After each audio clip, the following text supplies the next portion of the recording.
Bonjour à tous et bienvenue dans Jour de match, le rendez-vous du rugby normand. Ça démarre tout de suite, générique.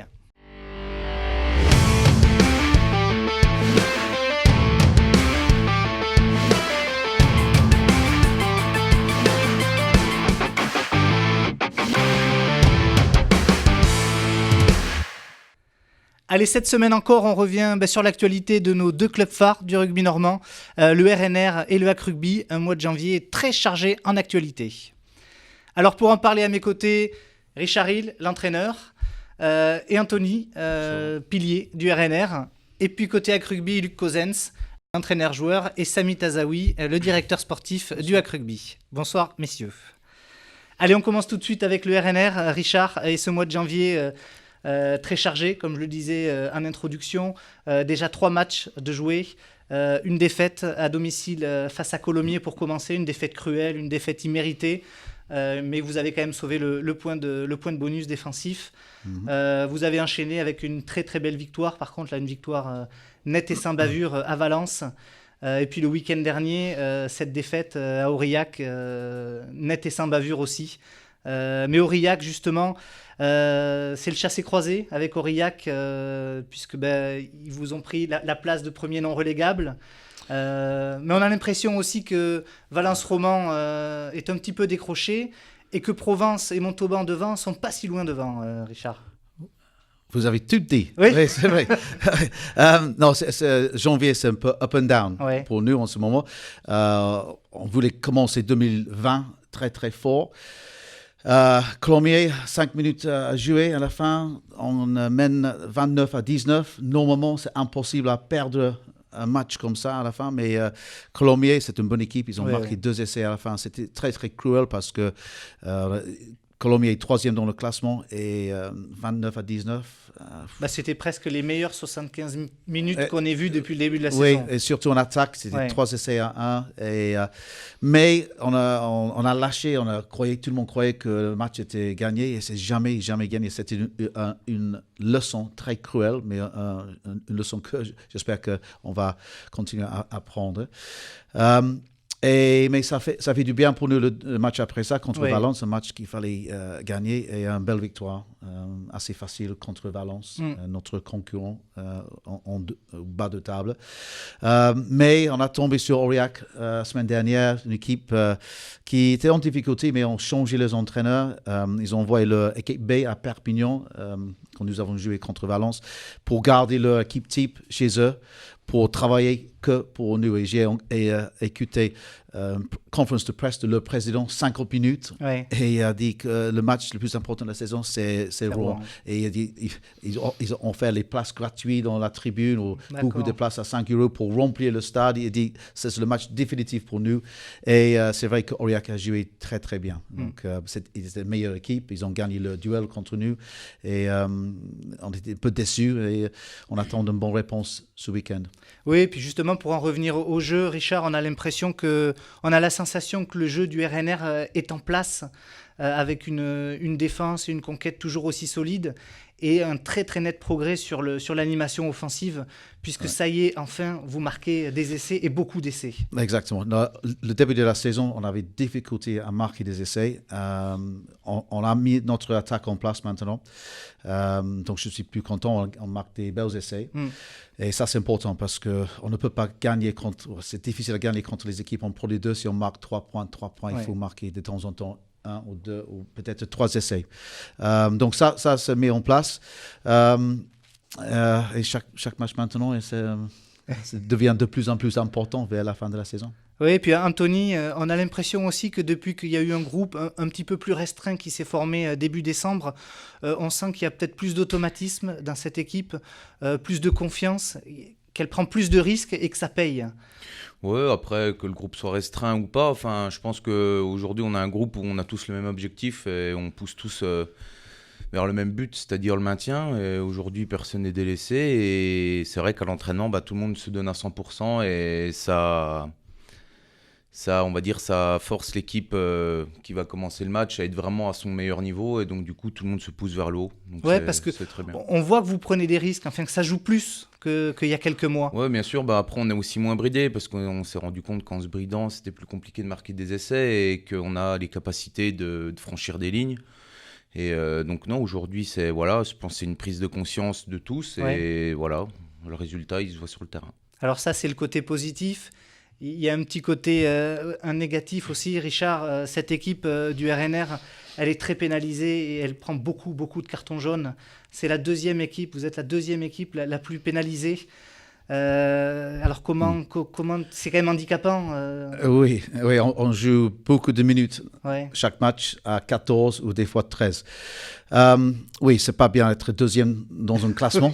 Normalement, c'est très bon d'être deuxième, mais pas pour les cartons. Mais j'ai introduit la semaine dernière un système de cartons jaunes aux entraînements. Parce qu'on a ce problème.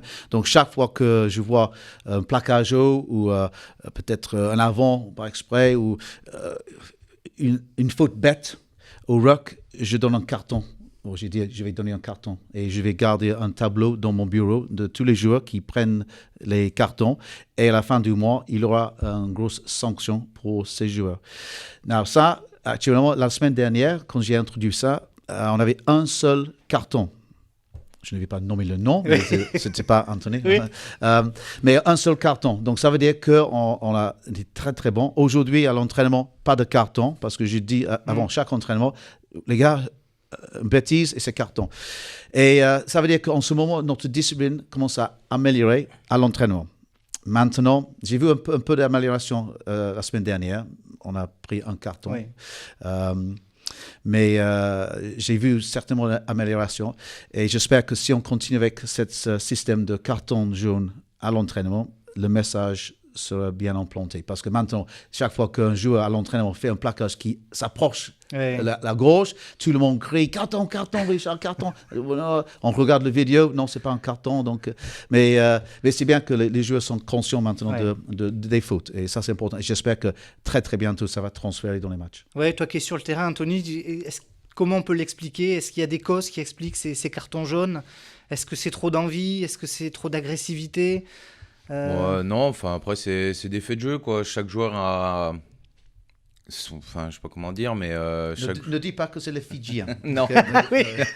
Parce qu'on a 3 Fidjiens sur 2 cartons en ce moment. Donc, non, mais voilà, après, c'est une question de certains plus brutaux qui vont essayer de faire mal à l'adversaire et qui seront sanctionnés, même si des fois la faute n'y est pas. Il y a des fautes techniques, enfin... Je dirais, c'est des faits de jeu, quoi. Il n'y a pas vraiment d'explication particulière, quoi. Où il y a beaucoup d'envie, c'est sûr, mais bon, après, c'est des fautes, comme dit souvent Richard, sur des petits détails ou des choses où on doit se dire, en tant que joueur professionnel, non, ça, faut pas que je le fasse. Bon, et puis côté AC Rugby, le mois de janvier, Luc a commencé sur la même dynamique que s'était terminé l'année 2019, avec une très, très belle victoire à domicile face à Chartres, qui était pourtant un concurrent direct pour la 4e place. Oui, ça c'est un grand match pour nous. Après Noël, c'est une vacances loin. Oui. Mais le joueur retournait avec beaucoup d'énergie et envie pour jouer contre Chartres, bien sûr. Et nous dominons Chartres en toutes les actions. Et on a pris 3 cartons. Ça, c'est pas bon. Je pense qu'on prend plus de cartons que Rouen cette année. On a le même problème, un peu de discipline, mais non, ça, c'est une bonne performance pour nous contre Chartres, avec beaucoup d'émotions. Oui. Et puis, ça s'est enchaîné avec une défaite après à Orléans. Je crois qu'elle t'a pas beaucoup plu, cette défaite dans le jeu. La dernière semaine, c'est bizarre, mais on a perdu 2 matchs contre les 2 équipes en bas de la table, mais notre poule, c'est compliqué. Il n'est pas une équipe faible cette année. Mais maintenant, toute l'équipe en bas, elle est fin pour gagner le match. Oui, c'est pas parfait, notre performance, mais on a pris un bonus défensif. Nous ne sommes pas loin, mais c'est juste le petit détail et la discipline. Si on a amélioré ça, on a On va rebondir. rebondir et monter la confiance. Et Oui, parce que tu viens de l'évoquer, Samy. Dimanche, vous avez concédé votre première défaite à domicile à Deschazos face à Plaisir, qui était pourtant une équipe mal classée. Comment toi, tu l'expliques, cette défaite ? Déjà, les joueurs avaient à cœur d'être invaincus à Deschazos cette année. Bon, c'est raté. J'espère que ça sera la seule, de l'année. Après, voilà, comme le disait Luc, sur la deuxième partie du championnat, tout le monde peut battre tout le monde. Ouais. Voilà, sur la première partie du championnat, généralement, les gros gagnaient contre les équipes, on va dire, dites un peu plus faibles. Mais c'est vraiment un deuxième championnat là, qui commence et tout le monde peut battre tout le monde. Pour ce qui est de la défaite de dimanche, ça s'est joué peut-être sur des prises de décision sur le terrain. Ça s'est joué à quelques détails, en fait. Ça s'est joué à quelques détails. On fait une très bonne première mi-temps. Vous entamez très bien le match. Vous prenez tout de suite les commandes. Exactement. On fait une très belle première mi-temps où on met des essais en première main. Ouais. Donc, c'était vraiment intéressant. Après, sur la deuxième mi-temps, c'est un peu notre point faible, c'est-à-dire qu'on n'arrive pas à re-rentrer dans le match. Donc on laisse Plaisir prendre de la confiance. Ouais. Et nous, on n'arrive pas à garder vraiment ce cap comme on a pu l'avoir toute la première mi-temps. Allez, on passe tout de suite au match à venir, au match de ce week-end. Et on commence par le RNR. Richard, vendredi soir, vous affrontez Béziers à Diochon. Diochon, un stade qui vous réussit, puisque 3 matchs à Diochon pour 3 victoires. Un match important, puisque une victoire face à Béziers vous permettrait peut-être de repasser devant Aurillac, qui se déplace à Mont-de-Marsan. Oui, vous avez dit ça, que ça va jouer pendant la saison entre nous et Aurillac, je pense, quand on joue à domicile ou à l'extérieur. Et maintenant, on a 7 matchs à domicile.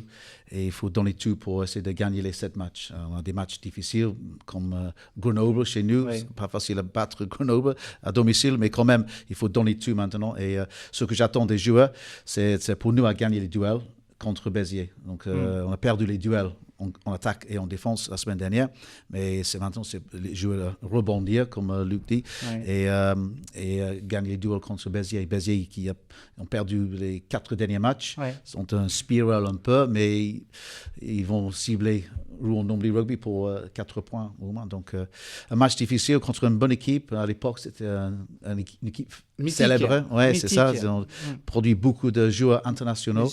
Donc ils sont très fiers de leur club et ça va être un très bon match entre nous. Oui, Anthony, on se rappelle du match aller et de cette courte défaite 18-12. Dans quel secteur elle vous avait posé des problèmes, à cette équipe de Béziers ? On avait fait, je pense, dans la globalité, un bon match. Après, comme le soulignait Richard, c'est une équipe assez rustre, qui joue sur les bases du rugby, c'est-à-dire le combat vraiment physique, mêlée, touche. Et je pense que sur la fin de match, on a peut-être un peu été pris dans ce secteur, parce qu'ils savent jouer aussi, mais ils ont des gros perforateurs. Je pense à l'Aurélien notamment. Donc voilà, des personnes qui nous ont mis à mal un peu sur la fin de match, quoi. Et puis Richard, la réception de Béziers, ça marque aussi la fin de ce bloc de janvier avec 4 matchs.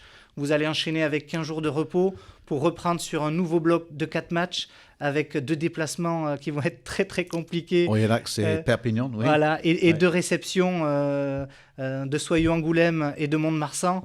Quelle stratégie tu vas mettre en place pour être le plus efficace sur ce bloc ? D'abord, je fais tous mes efforts pour battre Béziers. Et franchement, je n'ai jamais regardé plus loin que ça. Je ne pense pas que ça sert à rien de regarder le prochain bloc. Si on peut gagner contre Béziers, je pense que janvier, c'est un bon mois pour nous. Et surtout parce qu'on va être peut-être égal avec Aurillac. Donc pour moi, je n'ai pas regardé plus loin. Alors, désolé pour la réponse. Les clés de la victoire alors, face à Béziers. Où est-ce qu'il va falloir être fort ? D'abord, il y a 2 choses. Gagner les duels. Et ils sont les meilleurs gratteurs du ballon au sol. D'accord. Donc, je vois ils gagnent beaucoup de pénalités, 6 ou 7 ou 8 pénalités chaque match, parce qu'ils grattent beaucoup les ballons en attaque. Donc, nous devons être très, très sûrs quand nous portons le ballon. Les soutiens doivent arriver très, très vite pour déblayer les menaces autour du ballon. Sinon, on va être en difficulté. Mais 2 choses, gagner les duels en défense et quand nous avons le ballon, assurer bonne conservation. Et puis dans 15 jours, le Hack Rugby se déplace au Reux, la lanterne rouge. Luc, j'imagine que l'objectif c'est la victoire, mais l'objectif c'est aussi peut-être de retrouver un peu de confiance. Oui, on a 2-3 semaines maintenant pour retrouver notre rythme de jeu. Et le blessé, c'est notre problème. Mais Ouais. 2 semaines maintenant pour un peu de repos pour quelqu'un. Et oui, notre seul focus, c'est pour gagner l'Euro. C'est la dernière chance pour l'Euro. Si ils ont perdu, je pense qu'ils descendent l'année prochaine. Donc, nous sommes prêts pour une grosse bataille là-bas, bien sûr. Une grosse bataille, Samy, qui va enchaîner avec 2 réceptions. La réception de Marc Ambarel, leader de la poule, et de Saint-Denis, 3e.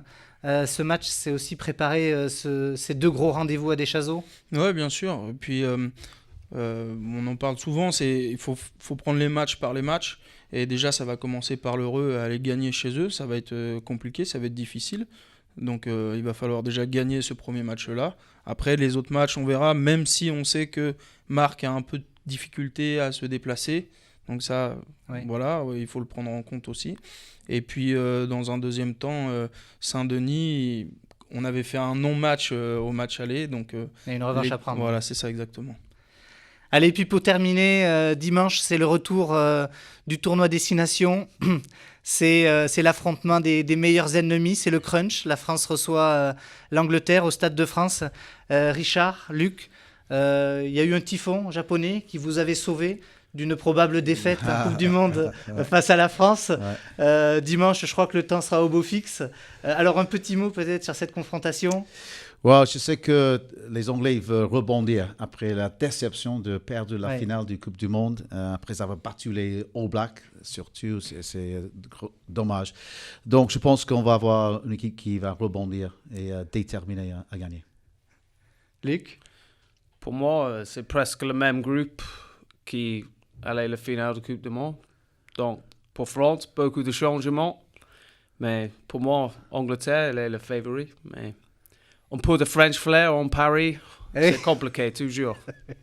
Oui, Anthony, qu'est-ce que tu en penses, toi, de ce match? Non, je trouve qu'avec l'équipe de France qui apporte un peu de jeunesse, un peu de fraîcheur, il va y avoir du jeu à vitesse et je pense que ça correspond bien pour jouer contre les Anglais. Donc pourquoi pas une petite victoire sur le fil à la 80e. Allez, ouais. Samy, pareil. Je vais rester objectif. Moi, je pense que l'Angleterre va gagner. Désolé. Désolé, Anthony, mais... Bon, merci en tout cas à tous les 4 d'avoir été parmi nous et de m'avoir accompagné sur ce nouveau numéro de Jour de Match. Je vous donne donc rendez-vous vendredi à 20h au Stade Diochon, le RNR à Font-de-Béziers. Et puis bonne chance au Hack Rugby qui se déplace au Reux dans 3 semaines. Merci. D'ici là, excellente fin de semaine et vive le rugby normand.